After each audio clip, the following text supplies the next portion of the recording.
Good news! There were in fact oceans in Ocean's 11. Were they vital to the plot of Ocean's 11?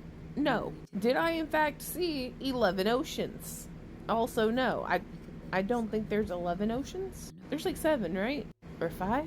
I'll Google later. Anyway, I got to see both the Pacific Ocean and the Atlantic Ocean in this movie, even for only a brief moment, meaning it already gets like a baseline of 4 stars in this movie. Number 2, Topher Grace makes an entire cameo in this movie, and he gets a star on his own because my mom always says it pays to not be an asshole, or apparently a creeper. So we're looking at a baseline of at least 5 stars before we even get started. So what's Ocean's 11 about? I'm going to give you my best summary of this movie, but the actual heist planning itself throws me a little bit. Unfortunately, I am yet again not smart enough. Or on another thought, I think this heist may have been way too complicated, but as I'm told by Mr. Crush Parking Lot Candy, that's the entire point of the film. But we will get there. Anyway. Okay, so George Clooney is Daniel Ocean, also known as Danny. He used to like to steal shit and then sell it for money and like rob places and shit, and then he got sent to prison. Well, this is after he gets out on parole. Him and Brad Pitt gather up like 9 more people. Yeah, Ocean's 11. Anyway. They're planning a heist that robs the combined vault of the MGM, the Mirage, and the Bellagio in Las Vegas. And then things get kind of cloudy. There's an old guy pretending to be an arms dealer. Then he put fake jewels in the vault. I don't really know why.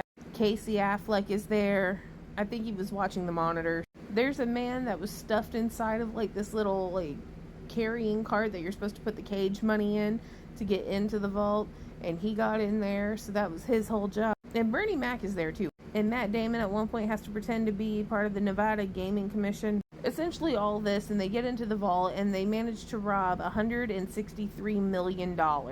Which in 2001 was a lot of money, but unfortunately I think now I don't even think that would make the Forbes list. Crazy, right? But here's the thing, the money is not the point of the heist. Candy, what do you mean $163 million is not the point of the heist? Oh, no. See, the MGM, the Mirage, and the Bellagio are all owned by this one man. And this one man happens to be dating Danny's ex-wife or whatever that she started dating after Danny went to prison and she divorced his ass. So this was all to get back at him and to get her, which he does, after serving 3 to 6 months for violating his parole. And then everybody has some divided money of $163 million.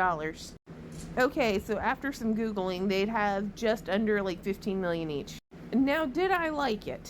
If I were at a point in my day where I could focus really well, I probably would have gotten the heist and it would have been a whole lot of fun. So I'm giving it points to, depending on what day it is, it would be really freaking awesome. But part of the reason I got distracted is, as I said before, I think it's a very overly complicated plan, even though that's the point of the movie. So I started wondering how the hell would we make this easier, and I've come up with a couple of different ideas. Number 1, we dress up and pretend to be the National Treasury people because, the Treasury people bring them money to keep in the vault or whatever, and I'm assuming they take the old bills away.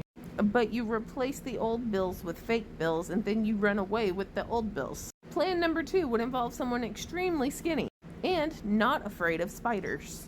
So here's the deal. Yes, the Bellagio is a casino, but it is also a hotel. Now, they said the casino hires their own electricians. However, the hotel still needs housemen, which would be like maintenance operators.